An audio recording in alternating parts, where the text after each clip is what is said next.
the value for all of this for communities that are really separated from infrastructure and resources. Like, well, you're right. It is a perfect bridge because that's what we're trying to do in a sense.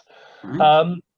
But I think that whether you're connected with infrastructure or whether you're not, getting that knowledge into your local community properly is the key thing. Because as I said earlier, my two main groups that I interact with, one is ex-mining town, one is a wealthy suburb of London, and the concerns are different.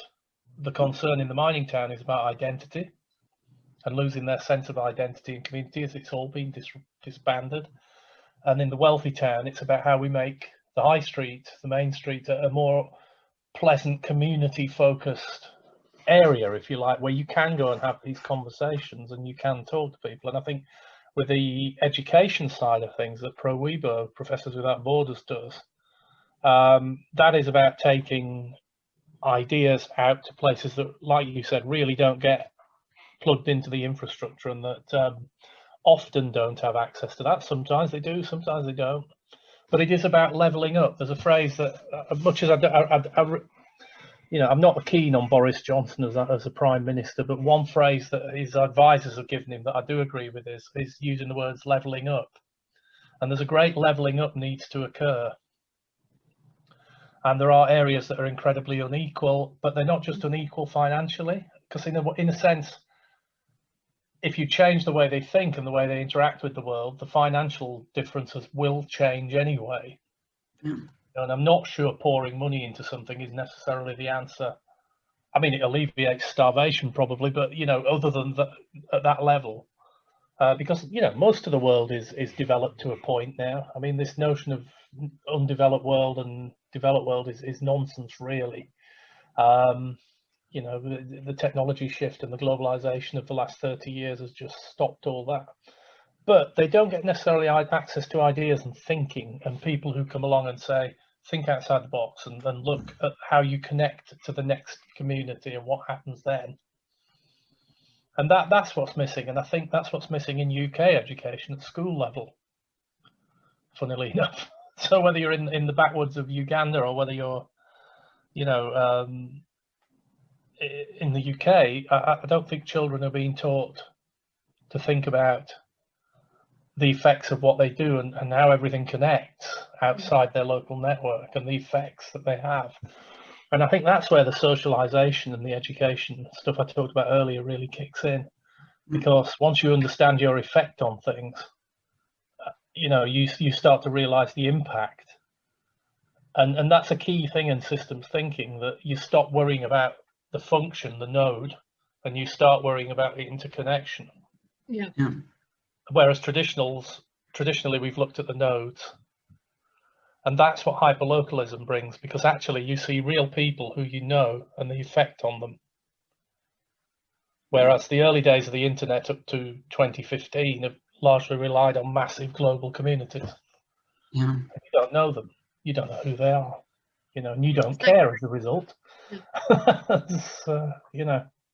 It feels like going from like the one pale blue dot, so Carl Sagan's large pale blue dot, and sort of instead of looking at it, or like the dot that we have here, the halo that we have in the background, seeing the dots as much smaller entities with those bridges that you can see in between those entities.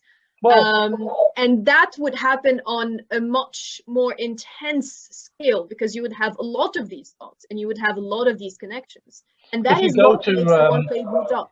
Well, if you go to it's interesting, the pale blue dot, isn't it? Because if you go to a cosmological scale, I don't know if you've ever looked at the visualizations of the known universe. It's quite fascinating, because actually what's really interesting when they map what they can see and where the things are, and then zoom right out for the hundreds of light years or whatever it is, thousands, millions that we can see, what they get is a set of lines. It's like a weave. It's like taking a piece of knitting and looking at all the lines. And actually, when you zoom right out, it begins to look like neurons, So when they're mapping neurons in a brain, it starts to look like that with the connections. And we are utterly insignificant, except in one sense. We are a constituent part of that network. But our experience is individual. We're tied to the planet. And similarly, as you drill right down, we've got people part of networks, and their experience can be global. But when they go on a hyperlocal group, their experience suddenly becomes individual because they're recognizable. You know, when people give you maps of the internet and traffic and things like that, I always think, well, that's very pretty, but what does it tell us really? You know, by now I'd have expected the whole planet to be a one big internet map. Why isn't it, is the question that comes up. Why haven't people got access, you know? But in reality, what I'm more interested in is how many conversations have occurred on Facebook that have changed things locally. How many, you know, and for the first time, have you met somebody locally who you've gone and had a coffee with? And people are doing that because they're meeting people, or you know, they're, and that is about, it's a strange, it's classic system stuff, isn't it? Because you've got individual units at the bottom, and at the top you've got a massive effect at the top, and somehow you've got to navigate those nodes. But it is always the connections you make that matter, not the node itself. And I say this, funnily enough, to students when I talk to students about jobs. Your job itself, in a sense, doesn't matter unless you're the person with the hand on the red button for the nuclear attack. But other than that, your job itself, in a way, doesn't matter. It's when you get into a job, how do you interact with the people you need to interact with is what's more important. Because actually that network, when you're in an employment situation, connecting people is more important. And funnily enough, what rises out of it is how the company operates. Not, you know, very rare that one person determines how a company operates and the effects a company has on the world. That is a cumulative effect with someone at the top maybe who's trying to steer it a bit, but they can't go to every level of a corporation and dictate. And those companies that try to are often very unpleasant places to work. Yeah.